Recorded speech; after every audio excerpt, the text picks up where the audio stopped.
Hello children, myself Mrs. Lalita Parmar from NCMS. How are you? I hope you are well at your home. Continue with science chapter number 6.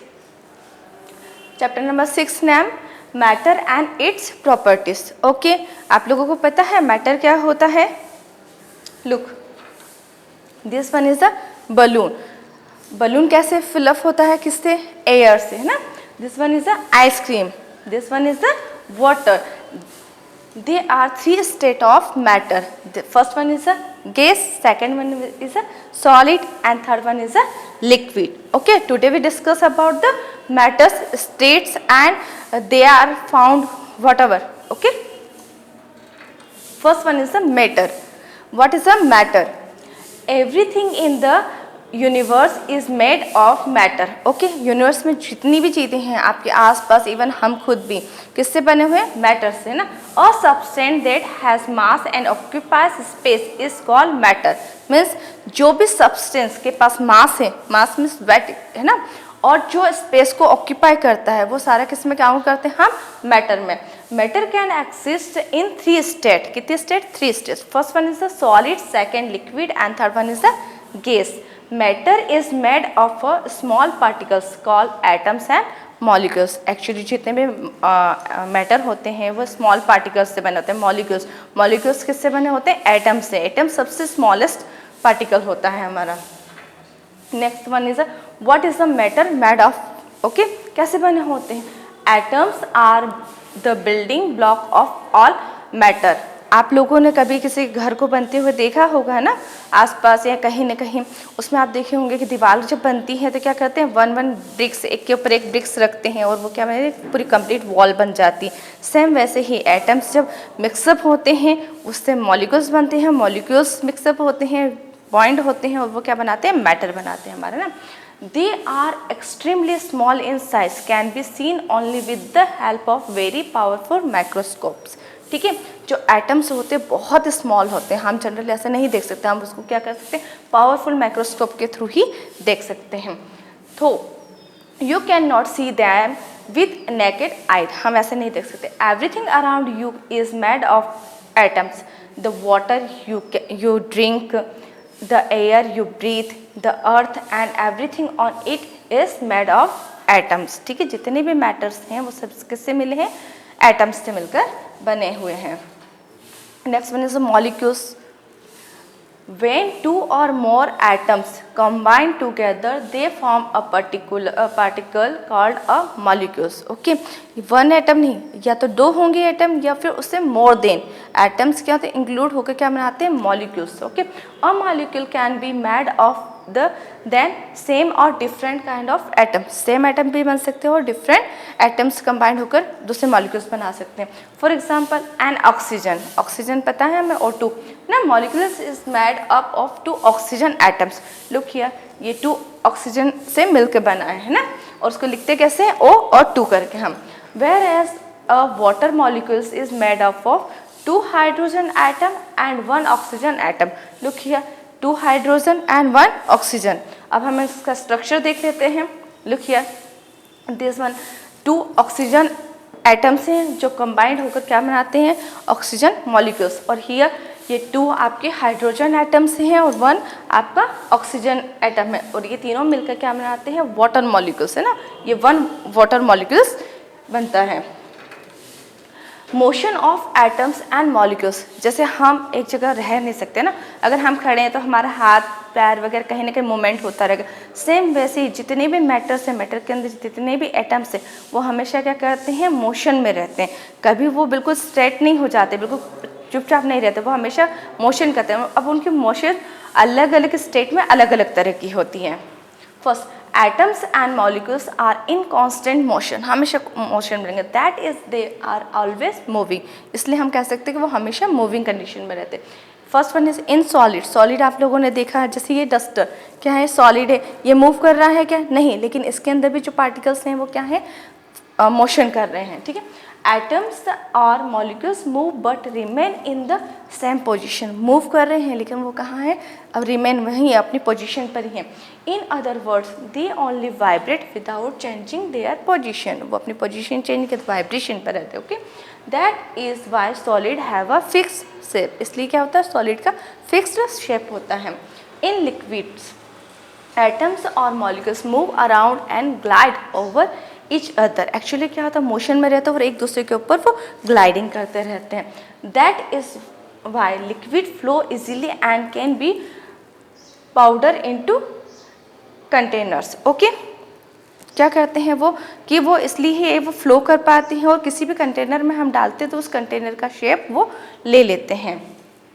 In gases, third one is in gases, atoms and molecules move freely and are not in contact with each other, actually क्या होता है, gases में बहुत ज़्यादा freely रहते हैं, एक दूसरे के कांटेक्ट में ही नहीं रहते, उन्हें जैसे मोशन करना वो कर सकते हैं। That is why gas move to take up the entire space available to them, ये वो क्या करता है, जितना भी स्पेस मिलता है उन्हें, है ना, उतने स्पेस में वो मूव करते रहते हैं गैस के पार्टिकल्स, ठीक है।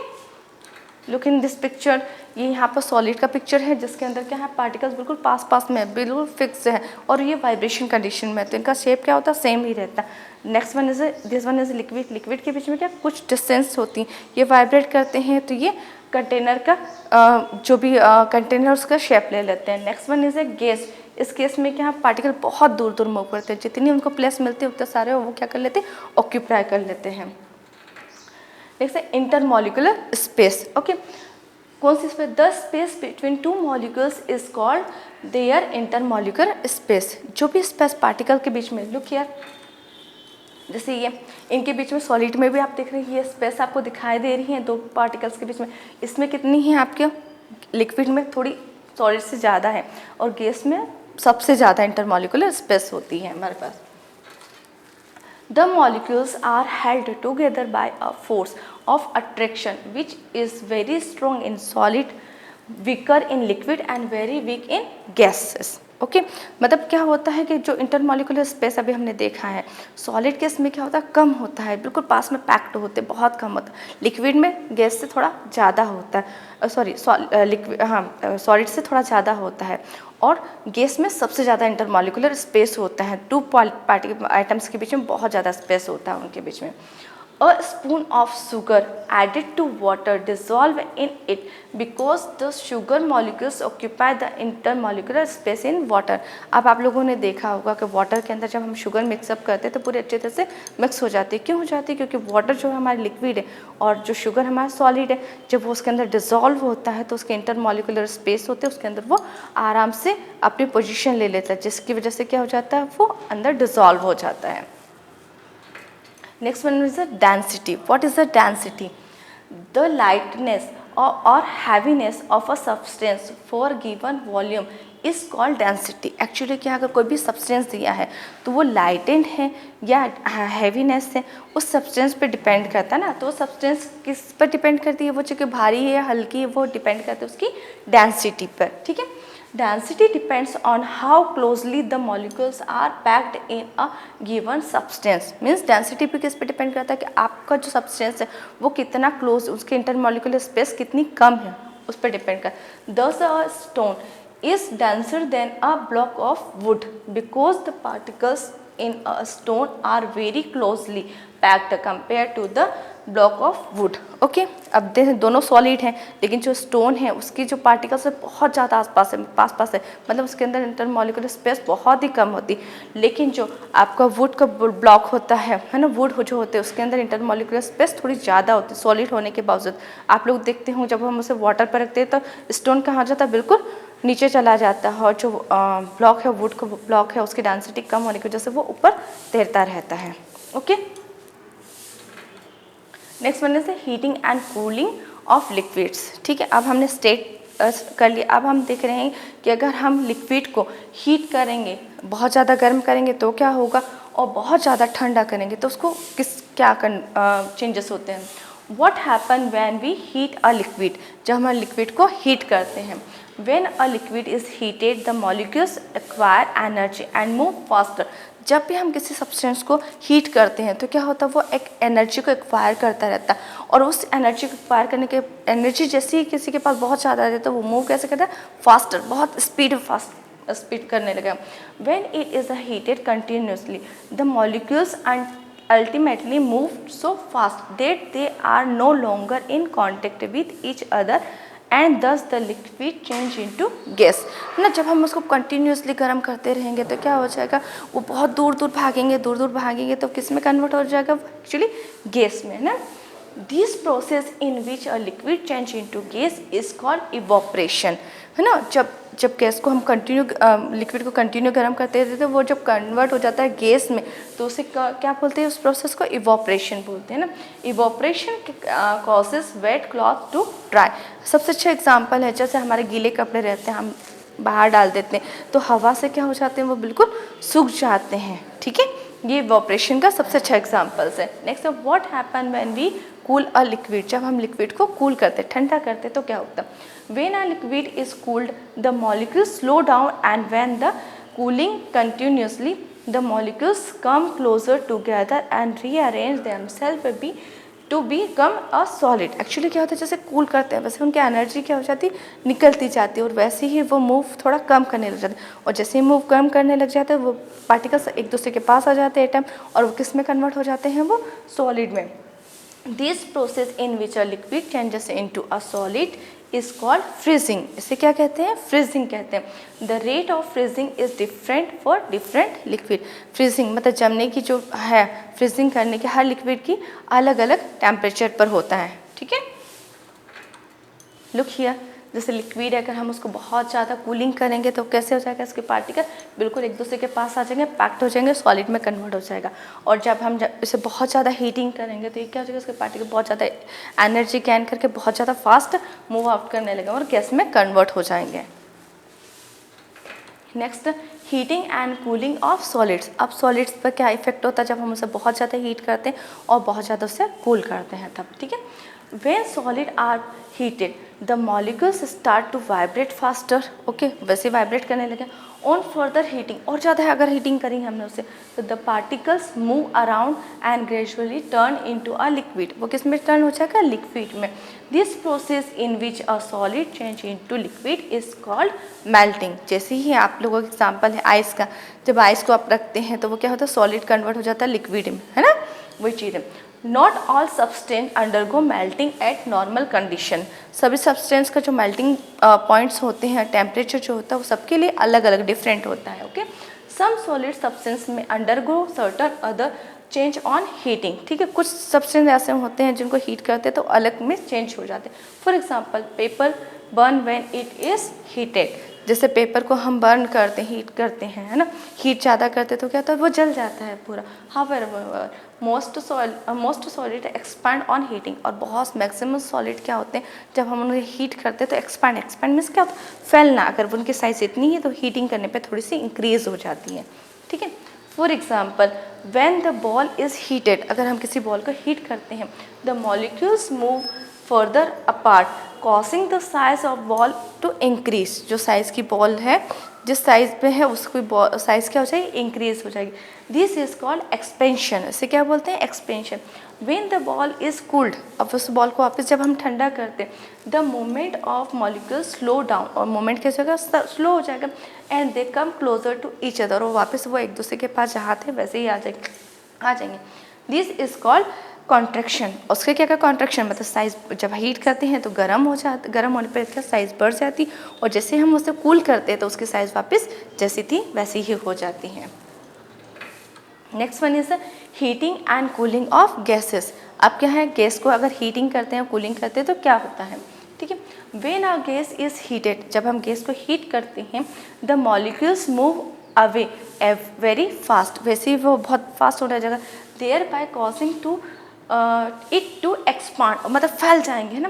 When a gas is cooled for a long time the molecule slow down and gradually turn into a liquid. और जैसे हम उसे बहुत ज़्यादा ठंडा करेंगे गैस को तो वो क्या हो जाएगा, gradually turn into liquid, liquid में टर्न हो जाएगी। This process in which a gas changes into liquid is called condensation. ठीक है, जैसे ही कोई गैस है अगर वो कूल होने के बाद लिक्विड में कन्वर्ट हो जाती है उस प्रोसेस को हम कहते हैं कंडेंसेशन। ठीक है, the formation of water droplets on the outer surface of a cold glass is an example of condensation. ठीक है, आप लोगों ने देखा होगा जब गर्मी के दिनों में हम ग्लास में वाटर, कोल्ड वाटर डालते हैं तब बाहर की तरफ उसके बाहर आउटर सरफेस पे क्या वाटर ड्रॉपलेट्स आ जाती है। वो किस वजह से होती है, वो कंडेंसेशन की वजह से होती है। ठीक है, when the water vapour present in the air comes in contact with the cold surface of the glass. ठीक है, क्या होता है, जैसे ग्लास है, ग्लास के अंदर जो लिक्विड बहुत कोल्ड है, हमने बर्फ़ डाला है, कोल्ड वाटर डाला, तो जो हमारे एटमॉस्फेयर में जितना भी वाटर वेपर से एयर में प्रेजेंट है वो उसके कॉन्टेक्ट में आने के बाद गैस चेंज से किसमें हो जाएगा, लिक्विड में। The moment of molecules in water vapour slow down, और वाटर वेपर का जो मोमेंट है वो स्लो हो जाएगा। हैंस वाटर वेपर यानी गैस है ना, turns into water means liquid में टर्न हो जाएगा। Formation of dew and mist are other example of condensation. ठीक है, मिस्ट और ड्यू ये दोनों भी क्या है, कंडेंसेशन के अदर एग्जाम्पल्स है। लुक हियर, आपने इसमें कोल्ड वाटर डाला, ठीक है, अब जो एटमॉस्फेयर की जो कहना चाहिए एयर में जितना वाटर है, वाटर वेपर्स हैं, वो क्या होगा, इसके कॉन्टेक्ट में आने के बाद इसकी जो सरफेस है यहाँ पर आकर वो ड्रॉपलेट्स में कन्वर्ट, मतलब गैस से किस में कन्वर्ट हो गया, आपके लिक्विड में कन्वर्ट हो जाएगा। Water droplets condensing on the surface of the glass. Next one is the due drops formed on leaves. अभी आप देखते हैं मॉर्निंग में बहुत सारे ओस की बूंदें जमी रहती हैं ना फ्लावर्स पर, उस तरह से ये हो जाता है। Next one is the physical and chemical changes. ठीक है, अब जब हमने स्टेट स्टडी कर लिया है ना, अब इसके बाद हम देखते हैं कि फिजिकल चेंजेस क्या होता है और केमिकल चेंजेस क्या होता है और क्यों ये दोनों एक दूसरे से डिफरेंट हैं। ठीक है, first one is a change in which no new substance is formed and there is merely a change of a state is called a physical change। Actually क्या होता है, फिजिकल चेंजेस में क्या होता है, न्यू सब्सटेंस नहीं बनता, सिर्फ जो स्टेट है, जो आपने जो चीज़ ली सिर्फ उसका स्टेट चेंज हो जाता है, तो वो किस में कन्वर्ट हो जाता है, फिजिकल चेंजेस में, है ना। For example melting of ice, freezing of water and boiling of water are example of physical changes. मतलब वो वाटर ही रहेगा, अगर आप उसे आइस को मेल्ट करेंगे तो वाटर में आ जाएगा, वाटर को आप वापस फ्रीज में रख देते तो क्या आ जाएगा, आइस में कन्वर्ट हो जाएगा। ठीक है, अगर वाटर का आप ज़्यादा गर्म करेंगे, है ना, तो किस में क्या कन्वर्ट होगा, वाटर ड्रॉपलेट्स में, मतलब गैसेस में हो जाए, वाटर वेपर में कन्वर्ट हो जाएगा ना। फिर वापस आप उसको कूल डाउन करें तो वो वापर वापस आपको क्या मिल जाएगा, वाटर ही मिल जाएगा, इसमें नया सब्सटेंस नहीं बनता है ना, इसलिए। Next one is a chemical changes, है ना। Chemical change is one in which a new substance is form. Chemical changes में जो आपने स्टार्ट किया, स्टेट तो चेंज होगा ही और उसके साथ जो आप वापस से पुराना जो आपने लिया है वो नहीं बना पाएंगे, अब उसमें इसमें क्या हो जाएगा, उसका न्यू सब्सटेंस, नया सब्सटेंस बन जाएगा। This kind of change is irreversible. Actually ये क्या है, इरिवर्सिबल, और ये रिवर्सिबल है आपका। That is we can not get the original substance back once it undergoes a chemical change. अगर केमिकल चेंज हुआ है तो हम वापस पुराना सब्सटेंस को नहीं पा सकते। Burning of a wax candle and burning of paper are example of chemical changes. जैसे आपने किसी भी पेपर लिया, पेपर को आपने फोल्ड किया, फोल्ड करके अगर आपने रखा और उसको अनफोल्ड कर दिया तो वो किस में आ जाएगा आपका, वो आपकी फिजिकल चेंज में आ जाएगा। लेकिन आपने पेपर लिया है ना और पेपर को आपने बर्न किया, तो बर्न करने के बाद वापस क्या पेपर बना सकते हैं आप, नहीं बना सकते ना, तो ये किस में आ गया आपका, केमिकल चेंज में। ठीक है, okay, this chapter is our finished, we start our exercise. First one is choose the correct option. First, matter has mass and occupies, क्या करता है, वेट, स्पेस और एनर्जी, नन ऑफ दिस। इस answer is space, है ना। क्या है, matter उसी को कहते हैं जिसके पास मास हो और जो ऑक्यूपाई करे क्या, स्पेस को, जगह को घेरे, उसे हम मैटर कहते हैं। Identify the state of matter in which the molecules spread out and occupy the entire space available ठीक है। अब आप उस मैटर को आपको आइडेंटिफाई करना है कि अगर हम कहीं भी डालें तो वो पूरी स्पेस को कवर कर ले। तभी मैंने आपको बताया सॉलिड नहीं, लिक्विड नहीं, क्या आएगा इसका आंसर? गैस। गैस को आप कहीं भी रखिए, है ना, तो वहाँ पर जितनी भी प्लेस है वो पूरी ऑक्यूपाई कर लेता है। इसलिए identify the state of matter that has a fixed shape. Fixed shape किसका होता है? ओनली हमारा सॉलिड का होता है, अदर किसका फिक्स्ड शेप नहीं होता। When a solid is heated it, अगर हम सॉलिड को हीट करते हैं तो क्या होता है? वो एक्सपैंड्स होता है, फैलता है ना। Formation of mist is an example of, किसका एग्जाम्पल है ये है कंडेंसेशन का। अभी हमने एक्सप्लेन किया इस चीज़ को। Which of the following is a chemical change, इनमें से कौन सा केमिकल चेंज है? फ्रीजिंग ऑफ वाटर नहीं, मेल्टिंग ऑफ आइस नहीं, बर्निंग ऑफ पेपर, क्योंकि हम इसमें वापस पेपर को नहीं ला सकते हैं, इसलिए क्या है हमारा? केमिकल चेंज है। केमिकल चेंज, बाकी सारे हमारे क्या है? फिजिकल चेंजेस में आ रहे हैं। Next one is a matching. जो आपकी मैचिंग है एक्चुअली वो क्या प्रोसेस पे बताया है। Process in which a solid turns into liquid, solid किस में टर्न हो रहा है? लिक्विड में, मीन्स मेल्टिंग है हमारा, ठीक है। Process in which a liquid change into solid, liquid कोई है और उसे हमें किस में डालना है? सॉलिड में, तो वो कहाँ है? फ्रीजिंग में। Process in which a liquid change into gas, जब लिक्विड गैस में चेंज हो रहा है तो वो इवोपरेशन होता है ना। Process in which a gas change into liquid, अब गैस चेंज हो रहा है लिक्विड में तो क्या है? Condensation. Next one is right, true and false. Atoms are the building blocks of matter, it is a true, है ना, हमारे एटम से ही कोई भी मैटर बनता है। Molecules are made of only the same kind of atom, it is a false, क्योंकि अभी हमने एग्जांपल देखा कि हाँ O2 तो बनता है सेम से, लेकिन H2O वाटर जो होता है वो डिफरेंट मॉलिक्यूल्स से बनता है, इसलिए फॉल्स है। When heated atoms move faster, yes, जब हम किसी भी एटम को हीट देते हैं तो वो क्या करते हैं? बहुत ज़्यादा तेज़ी से स्पीड में चलते हैं, मूव करते हैं, तो it is a true. All substance undergo melting in normal condition, it is a false, क्योंकि अभी हमने देखा हर सब्सटेंस का अलग अलग टेम्परेचर होता है जिस पर वो मेल्ट हो सकता है। Solid expand on heating, it is a true, जब भी हम सॉलिड को हीटिंग करते हैं तो क्या होता है? एक्सपांड होता है, फैलता है, ठीक है। Next one is answer the following in one word. First, a substance that occupy space and has mass, it is called a matter, उसे मैटर कहेंगे हम। बिल्डिंग ब्लॉक्स ऑफ मैटर, कोई भी मैटर का बिल्डिंग ब्लॉक्स क्या है? Atoms. The state of matter in which particles move freely, इसमें बहुत फ्रीली घूम पाता है कोई भी मैटर, तो वो है गैस, जिसमें हर पार्टिकल फ्रीली मूव कर पाता है। The space between two molecules, दो मॉलिक्यूल्स के बीच में जो स्पेस होता है उसे क्या बोलते हैं? Intermolecular space. An example of a liquid, actually मैं यहाँ पर वाटर क्या आप कौन सा भी लिख सकते हैं, लिक्विड का एग्जाम्पल देना है, ठीक है। Okay, this chapter is finished. I hope you can understand very well it. Okay, thank you.